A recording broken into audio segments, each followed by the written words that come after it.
மனிதர்களுக்குன்னு ஒரு பிரத்யேகமான குணம் எப்பவுமே உண்டு. நம்மளோட எண்ணங்கள் மற்றும் உணர்வுகளானது நம்ம இன்டர்னல் ஆர்கன்ஸ்ன்னு சொல்லக்கூடிய உள் உறுப்புகளோட தாட் ரிஃப்ளெக்ஷன்ஸை வந்து மோஸ்ட்லி மேட்ச் பண்ணும்.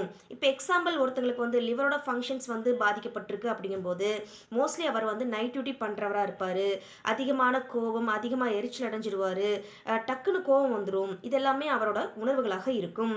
இப்போ வந்து கிட்னிஸோட பாதிப்பு இருக்கும் பட்சத்தில் அவங்க ரொம்ப பயந்த சுபாவம் உடையவங்களாக இருப்பாங்க. எதற்குமே ரொம்ப ரொம்ப பயப்படுவாங்க. எந்த ஒரு ஸ்டெப் எடுத்து வைக்கணும்னாலுமே வந்து ரொம்ப யோசிப்பாங்க, ரொம்ப தயங்குவாங்க. 3வது வந்து நுரையீரல் சொல்லக்கூடிய லங்ஸ்.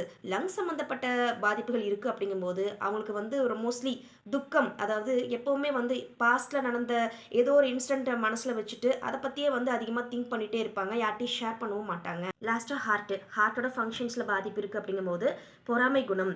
பொறாமை குணம் எல்லாத்துக்குமே இருக்கும், இல்லைன்னு சொல்ல வரல. ஆனால் இவங்களுக்கு கொஞ்சம் அதிகப்படியாகவே இருக்கும்.